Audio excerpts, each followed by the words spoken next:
Dans la sous-région, je suis certainement plus vieux qu'Obiang Nguema. En Afrique, je suis certainement plus vieux que Dramane Ouattara, certainement. Et quand je prends le monde, si je ne prends que les deux grands chefs d'État, les deux grands pays du monde, les États-Unis d'Amérique d'une part et la Russie d'autre part, j'ai le même âge que Trump et celui qui l'a succédé. Nous avons le même âge. Poutine est né en 1952. Je suis né en 1954. Alors donc, quelqu'un qui est en France et qui n'a pas la culture qu'on doit avoir lorsqu'on est en France, il donne envie de dégueuler. Alors, troisièmement, il y a quelqu'un qui a dit exactement ceci. Il a été également identifié. Il est de Ngouoni. Si Ondos a des problèmes avec Oligui Nguema, il n'a qu'à régler ses problèmes avec Oligui. Il n'a qu'à laisser Ngouoni tranquille. Eh bien, moi je suis de Minvoul. Lui, il est de Ngouoni. Parlons beaucoup, mais parlons juste. Je vais donner quelques indications. Sur le plan administratif, Minvoul est un district qui date de la coloniale. Ngouoni ne doit sa naissance qu'à Omar Bongo. Omar Bongo n'aurait jamais existé que Ngouoni n'existerait pas en tant que district. Lorsque, véritablement, vous prenez Minvoul, Léon Mba n'a jamais créé Minvoul. Ce n'est pas Omar Bongo qui a créé Minvoul. Ce n'est pas Ali Bongo qui a créé Minvoul, et encore moins Oligui Nguema. Une preuve implacable. Je suis né le 17 juillet 1954. Et sur mon date de naissance, c'est écrit Afrique équatoriale française. Territoire du Gabon, région du Orientem, district de Minvoul. Minvoul existait sous la coloniale, ce qui n'est pas le cas de Ngouoni. Deuxième élément. Sur le plan géographique, Minvoul est le département le plus étendu du Gabon, sur Mékambo. Alors, rien qu'en termes d'étendue, Minvoul regorge de ressources du sol et du sous-sol. Carte géologique faite par les Allemands faisant foi, je l'ai. Je ne sais pas de quelle recherche regorge Ngouoni. Ensuite, en 1960, Minvoul était le premier producteur de cacao au Gabon. Premier producteur de cacao. Ensuite, le planteur de Minvoulois, rien qu'après la saison, achetait des véhicules. Il y en a qui ont acheté des Mercedes, des bus Mercedes commandés d'Allemagne, tout neuf. Minvoul, car tout le monde l'a vu, en tout cas des gens de ma génération. Ensuite, j'ajoute que les planteurs Minvoulois ont eu des 404 bâchés. Prenons Ngouoni. Est-ce qu'il y a un paysan de Ngouoni qui a acheté un seul véhicule? Vous pouvez me dire lequel? À partir de quoi? Nous passons. Prenons en 1924. En 2024, pardon, Minvoul a nourri tout le Wellington. Le marché d'Oyem a été fondamentalement nourri par Minvoul.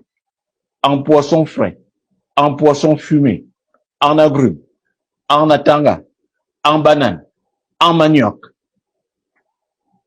Ngouoni nourrit qui au Wotowe? Je n'ai pas fini.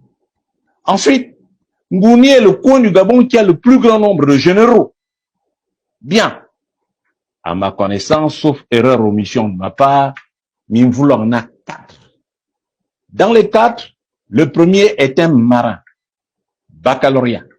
Il a fait ses marques et il est devenu général. Le deuxième, c'est un militaire. Il a fait un baccalauréat à Bessieux, est passé par l'école de guerre aux États-Unis.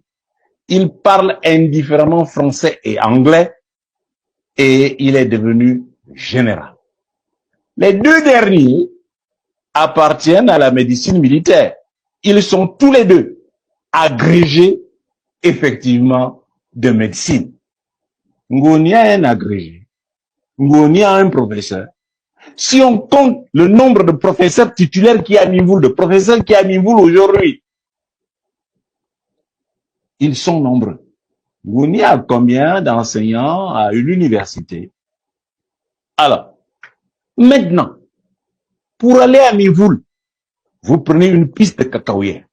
Mimvoul qui a tant d'ingénieurs donnés au Gabon, tant de cadres donnés au Gabon. Piste cacaoyère, une piste d'éléphant pour aller à Mimvoul. Pour aller à Ngoni, on emprunte une piste d'éléphant. On appelle cela l'injustice. Si je me permets de parler, chers jeunes, c'est pour vous dire que on appelle cela l'injustice. Ce que véritablement les gens de Ngoni devraient faire aujourd'hui, c'est demander pardon aux autres de la nation. C'est ce qui construit une nation. Et vous devez savoir que je serai le seul qui pourra vous protéger. Parce que je pourrais dire demain aux gens de Mimvoul, ne leur faites pas ce que vous-même vous avez suivi. Je pourrais dire aux Wolontem, ne leur faites pas cela. Je pourrais dire aux gens de Chibanga, ne leur faites pas cela. Je pourrais dire cela aux gens de Mouila. Je pourrais dire cela aux populations de Port-Gentil. Moi seul pourrais leur dire. Je pourrais appeler mon beau-frère Louembe pour lui dire, dites au Nzebi de Koulamoutou de ne pas le faire. Voilà où nous en sommes. Alors, réfléchissez à ce que vous faites et à ce que vous dites. Je vais bien croire que vous soutenez le putschiste en chef. La dernière chose que je dirais à cet effet, c'est que le putschiste en chef, lorsqu'il a fait le tour du Gabon, il est parti en Ngoni. Peut-être pensait-il que personne ne comprend Téké en dehors de lui-même. Il a parlé en Téké, il a utilisé un proverbe Téké pour dire la feuille de manguier tombe toujours au pied du manguier. Ceux qui étaient présents peuvent le confirmer. La feuille du manguier tombe toujours au pied du manguier. Qu'est-ce que cela veut dire en termes clairs? Cela veut dire, ne suivez pas les gens qui sont avec moi, les gens du Nord qui se baladent avec moi. C'est vous qui avez réellement le pouvoir. Ça, j'ai été à Chibanga, j'ai été à Port-Gentil, j'ai été à Oyem, j'ai été à Bitam, j'ai été à Mimvoul, j'ai été à Midi. Et j'ai eu un seul moment, un discours de telle nature, un discours tribaliste.